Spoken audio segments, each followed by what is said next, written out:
Mga kapuso, isinilalim po sa General Flood Advisory ang ilang bahagi ng bansa dahil po yan sa inaasahang pag-ulan ngayong araw ng Miyerkules.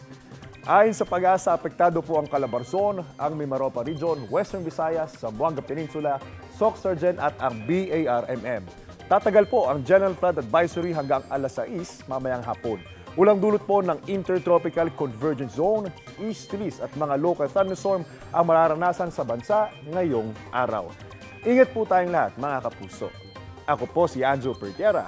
Know the weather before you go. Para mag-safe lagi, mga kapuso.